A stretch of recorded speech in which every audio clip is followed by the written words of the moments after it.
সকলের উপর শান্তি বর্ষিত হোক। এ পর্যায়ে আমরা আমাদের মাদারবোর্ডের আইসির বলগুলো ক্লিন করব।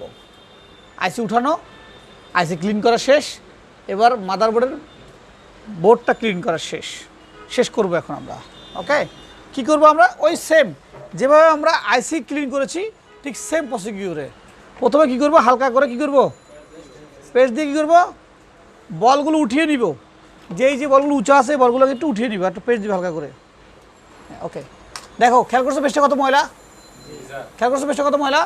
এই ধরনের ময়লা যাতে না থাকে, এই যে রিস্ক কিন্তু, এই ধরনের পেস্ট কিন্তু ময়লা থাকাটা সমস্যা। কিন্তু এক্ষেত্রে কী করতে পারো, তোমরা টিউব ইউজ করতে পারো। এই যে টিউব, এই টিউব ইউজ করতে পারো, আরও বিভিন্ন ইউজ করতে পারো, বা ডাক্তাররা লাগিয়ে গেলে হয়। এটা কিন্তু আসলে সেফটি না। এই ময়লা, এই এক ফোঁটা ময়লার জন্য সমস্যা হতে পারে। এক ফোঁটা ময়লা যদি কোনো একটা বলের উপরে বসে যায় সেটা আর কাজ করবে না, সেটার জন্য অনেক সমস্যা হতে পারে। হ্যাঁ, তাহলে এবার আয়রন দিয়ে আমরা, আমার আয়রন একটু ব্যাকা করা আছে আমার সুবিধার জন্য, এই জাস্ট বলগুলো নিয়ে নিব, নিয়ে এবার আয়রনটাকে বাড়ি দিব, বা হালকা ঝাড়া দিয়ে বা কোথাও মুছে সাফ করে নিব। মনে রাখতে হবে যে এই আইসির আশেপাশে বিভিন্ন কম্পোনেন্ট আছে কি না? এই যে ক্যাপাসিটর আছে, ডায়োড আছে, কয়েল আছে, এগুলোতে আমি আয়রন বাড়ি দেওয়ার সময় যাতে আমার বল লেগে একটা শর্ট হয়ে না যায়, কি না হয়ে যায়, শর্ট না হয়ে যায়। হ্যাঁ, এই দেখো শর্ট, আমি একটা শর্ট করলাম, দেখছো শর্ট হয়েছে যে, দেখছো কেউ শর্ট হয়েছে যে, দেখো এই যে দেখছো শর্ট হয়েছে যে।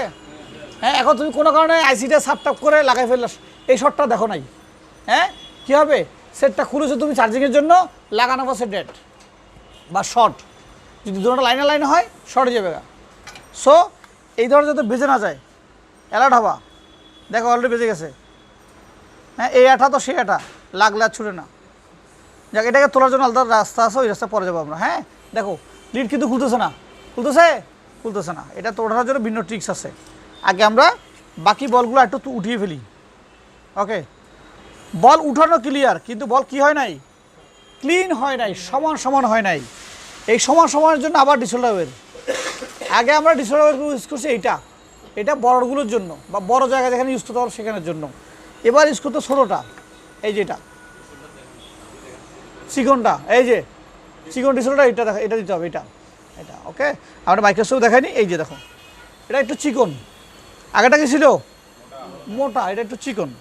ওকে, চিকনটা দিয়ে আলতো সমান করে, এইভাবে করে সমান করে দিয়ে আমরা এই আস্তে আস্তে আইসিচ্ছে কিন্তু মাদারবোর্ড আরও সিকিউর, আরও সূক্ষ্ম, আরও পাতলা। এই দেখছো একটু হয়েছে না, আবার মাদারবোর্ডটা ঘুরে আবার এই পুরো লম্বা সাইডটা পুরোটা এই ওকে, আবার ঘুরাবো এটাকে। কমপ্লিটলি তাড়াহুড়ো করা যাবে না, তাড়াহুড়োর কোনো কাজ নেই এখানে। তাড়াহুড়ো সব বাইরে শেষ করে আসবা। কাজ করার সময় কোনো তাড়াহুড়ো নাই, কাজ করার সময় তার নিজস্ব গতিতে কাজ চলবে। ওকে, এবার ফাইনালি এদিকে মারার সময় কী করবো, একটু জোরে করে মারবো যাতে এই লিডগুলো সব ধরে ফেলে। কী করবো, যাতে আমাদের এই লিডগুলো সব ধরে ফেলে, সেই হিসাব করে মারবো। হ্যাঁ, ওকে, প্রথমে এখানে ক্লিন করে নেই, এই ওকে, তারপরে এখানে দিব, এই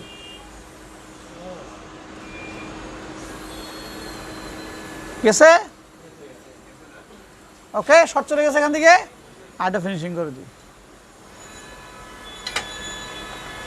এবার একটু আপনাকে থিনার দিয়ে সাফ করে দিই, অক্টেন দিয়ে, তারপর দেখি যে কী অবস্থা, বল সমান হয়েছে কিনা। হয়েছে সেরকম আমাকে বলে লাভ নাই, সেরকম তুমি হতে হবে। সেরকম তুমি যেদিন হবা সেদিন আমরা খুশি হব। আমি তো অলরেডি সেরকম, আমি সেরকম না হলে 68তম ব্যাচ চলতো না। ওকে, আমি আমার সেরকমটাকে কী মনে করি জানো, আমি ছোট্ট এরকম। আমাকে কী হতে হবে, বড় হতে হবে। একটু এরকম দিয়ে হবে না, আরও বড় হতে হবে, যাতে জীবনটা শেষ হওয়ার সময় সফলতা যেতে পারে, যে না আমি জীবন চলাকালীন সময় দেশের জন্য, এই সমাজের জন্য কিছু একটা করতে পেরেছি। বুঝার বিষয়টা তো, আমাদেরকে কাজ করতে হবে এই আঙ্গিকে, এবং তোমাদের প্রত্যেকের মধ্যে কাজ করা সম্ভব। তোমাদের প্রত্যেকের যোগ্যতা ক্ষমতা রয়েছে, তো করতে পারবা। জাস্ট একটু কী করতে হবে, চেষ্টা, একটু বাড়তি পরিশ্রম। যেমন যারা গার্মেন্টস চাকরি করে তারা, বা যারা অফিসে চাকরি করে তারা একটা সময় চাকরি করে, তাই না? পরে কী করে, ওভার টাইম করে। তো যে ওভার টাইম করে তার বেতন বেশি পায় না কম পায়? সো তোমাকে কী করতে হবে, একটু বেশি কাজ করতে হবে। আচ্ছা অ্যাজ ইউজুয়াল তো আমি 3 ঘন্টা ক্লাস করবোই, ওকে, আর 2 ঘন্টা বসে একটু প্র্যাকটিস করি, বা প্র্যাকটিসগুলো ঘরে বসে প্র্যাকটিসগুলো করি। যাদেরই দোকান নেওয়ার প্ল্যানিং আছে আগামীতে, তারা ঘরে একটা সেট আপ কিনে ফেলার চেষ্টা করো। বেসিক টুলস তো আছে, একটা হট গান, একটা আয়রন কিনে ফেলার চেষ্টা করো। কারণ এই প্র্যাকটিস তুমি যত বেশি করবা তত তোমার স্কিল ভালো হবে। এখানে আমার বিশেষত্ব কিছু নাই, আমি ক্লু দেখিয়ে দিয়েছি, কিন্তু তোমাকে এরকম মিনিমাম কমপক্ষে 200 আইসি খুলতে হবে, সাফ করতে হবে, ক্লিন করতে হবে। 201টা যখন হয়ে যাবে তখন তুমি মাস্টার, তখন তো আইসি তুলবা লাগাবা, তুলবা লাগাবা, 5 মিনিটে তুমি দূরে এসে লাগাতে পারবা। ওকে, ভিডিও লম্বা হয়ে যাচ্ছে। যারা আমাদের দেখছেন, আমরা চেষ্টা করতেছি এই বেসিক কাজগুলো যাতে তারা স্টেপ বাই স্টেপ সুন্দরভাবে গুছিয়ে করতে পারে, আর এই ভিডিও হচ্ছে তার সাক্ষী। ভালো থাকবেন, সুস্থ থাকবেন, আসসালামু আলাইকুম।